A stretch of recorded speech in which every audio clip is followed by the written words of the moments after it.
제가 지금 잘못 들었는지 모르겠는데 아까 존경하는 김종훈 의원님 질의하실 때 하우스푸어에 상당한 성과가 있었다 이렇게 말씀하신 걸 들었는데 주택임금 사전가입제만 그렇다고 하시면 어떤 실적으로 좋지? 주택 하우스푸어 대책은 지금 전무하고 실제로 실효를 거두고 있지 못하다 이게 제가 아까 한 질인데 그렇지 않습니까? 그렇습니다. 예. 주택 담보노후연금을 운영하고 계시죠? 그죠? 네. 2만 67건이 가입이 됐고요. 상당히 공급이 많이 늘어나고 있는 거죠. 네. 그래서 그런데 이제 2007년부터 유지해오는 월지급금을 2012년부터는 매년 3차례에 걸쳐서 하향 조정했죠. 그죠? 네, 그렇습니다. 다 이해가 됩니다. 그런데 예를 들어서 한번 말씀드려 보겠습니다. 2007년 7월 최초 가입한 5억 원짜리 집을 보유한 70세 어르신은 매달 177만 원을 받게 되어 있습니다. 도표를 보면. 그렇죠? 네. 근데 2012년에 가입한 사람은 173만 원. 그죠? 2013년에 가입한 사람은 167만 원. 2014년은 166만 원. 계속 떨어지고 있죠. 네. 그죠? 최초 가입자와 후에 가입자 사이에 11만 원 차이가 나죠.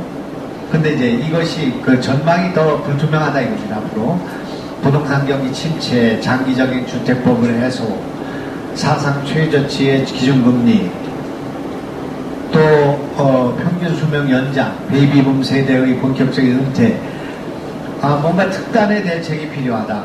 특단의 근본적인 대안이 필요하다. 이런 생각이 듭니다. 그렇지 않습니까? 지금 현재로서는 지급 연금 수준이 조금씩 떨어지고 있습니다만 그리 우려할 정도는 아니고요. 연금 재정리나 뭐 여러 가지를 볼 때 상당히 지속 가능할 걸로 저는 판단하고 있습니다. 그렇습니까? 네. 신용보증기금 이사장님, 외담대라고 아시죠? 네. 3년간 1000조 원 규모가 됩니다. 이게. 그죠? 매년 350조 정도의 규모인데 결제 수단으로 이게 보험보다 2배 정도 된다죠? 그 정도 됩니다. 네. 되는데 이거를 매출 채권을 현금화 시키면은 1년에 12 내지 15조 규모가 되고요. 할인 어음에 비해서 2배 정도가 됩니다. 이게. 아시죠? 그 정도 네. 되죠? 예. 근데 이것이 이제 구매기업에다 납품하는 중소기업이 채권을 받아가지고 이걸 은행에 가서 이걸 돈으로 바꾸는 건 제도 아니겠습니까? 그렇죠? 네, 그렇습니다. 네, 그런데 그런데 만약에 구매기업이 부도가 날 경우에 미결제를 하게 될 경우에 손실은 대부분 중소기업으로 가게 돼 있죠. 알고 있습니까? 대출액의 72%, 연체액의 86%가 중소기업으로 가게 돼 있습니다. 이게 가게 되는 것은 대기업 또는 이 구매기업이 상환을 하는 것이 아니라 채권을 가지고 가는 사람들이 연대보증을 해서 상환 청구권을 상환 청구권을 인정하기 때문에 이런 문제가 생기는 거죠. 무슨 말씀이 이해되십니까? 계약할 때 은행에서 받을 때 그래서 이게 지금 신보하고 관계가 없습니까? 매출채권 담보대출 그 자체는 저희가 직접 지급하는 건 아니고요. 매출채권과 관련된 보증 업무를 하고 있습니다. 보험 업무를 하고 있습니다. 그러니까 보증 업무를 하시는 거잖아요. 네, 보험 그죠? 업무를 하고 있습니다. 보험 업무를.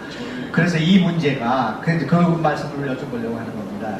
이게 지금 이제 납품을 해놓고 미결제 대기업 내지 구매기업이 미결제를 하게 되면은 그걸 또 중소기업이 물게 되는 납품업자가 물게 되는 그런 문제가 생긴다 이겁니다. 지금 무슨 얘기인지 아시죠?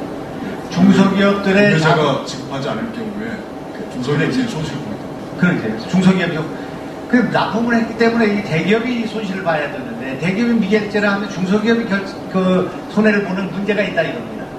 이 문제를 해결해야 된다고 생각합니다. 이게 중소기업 육성하는 방안과 관련해서 중요한 제도라고 생각하기 때문에 그래서 이제 그 보험을 지금 취급하고 계신 거잖아요. 근데 그 보험이 보험료는 높고 또 그 보험 그 지급은 재원이 부족하기 때문에 상당히 미미하죠, 이 실적이. 그렇죠? 보험료는 무척 싸게 정해져 있습니다. 저희 손해율이 뭐 200%. 그래서 그럼 상당히 손실이 발생할 텐데. 예, 손실이 많이 발생하고 있습니다. 얼마나 발생하고 있습니까? 손해율이 도래는 좀 모르겠습니다만 아마 200% 이상 나올 것 같습니다. 네, 그래서 이 재원을 어떻게 확충할 것인가 하는 문제와 또 보험료를 어떻게 현실화할 것인가. 실제로 이 지금 현재 중소기업들이 보험에 많이 가입을 안 하고 있지 않습니까? 이 매출을 그 채권을 담보로 해가지고 외담대로 하는 중소기업들이 실제로 이 보험에 드는 비율이 얼마나 됩니까?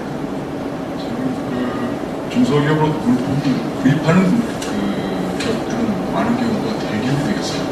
그렇죠. 대기업도 있고 물론 또 중소기업 간도 예, 예. 있기 때문에 대기업에 납부하는 경우에는 사실은 이제 부실화될 리스크가 적기 때문에 사실 큰 문제는 중소기업과 거래 부분도 문제가 많이 되고 있습니다. 그러니까 지금 제가 말씀드린 건 중소기업을 어떻게 보호할 것인가 하는 문제니까요. 미결제하는 경우는 대기업이 지금 부도를 내서 그런 거기 때문에 그 사람들을 우리가 그 보호할 이유는 없고요. 그 보험을 지금 취급하고 있는 거잖아요. 예. 신보가 이 문제를 실효성을 거둘 수 있도록 정책을 보완해야 된다. 지금 그 취지로 말씀드리는 겁니다. 네. 재원의 확보 문제도 있고 네. 어떻게 하면 그 실효성을 더 거둘 수 있겠는가. 실제로 중소기업이 이걸 실제로 사용을 많이 못하고 있거든요. 네. 그 문제를 정책적으로 보완해달라 그런 말씀입니다. 아시겠습니까? 예, 알겠습니다. 김정태 나라정보 대표 계시죠?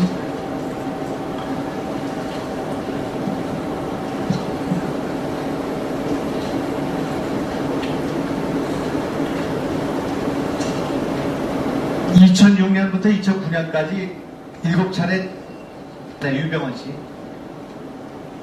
그죠? 거기서 이용해서 한 겁니까, 이거? 재산조사 자체는 나라신용정보라는 민간 채권 추진회사가 할 수 있는 건 아니고요. 예, 예. 그래서 이제, 그래도 6번이나 실시를 했어요.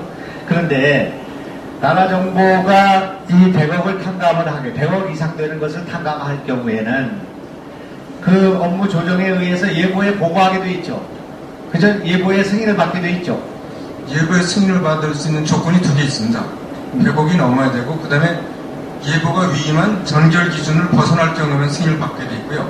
그래서 예보의 승인을 받지 않았습니까? 예, 전결 기준 범위 내이기 때문에 예보 승인을 받을 사항이 아니었습니다. 저, 시간이 없어서 더 따지를 못해. 다음 보충 질문. 알겠습니다. 예, 수고하셨습니다.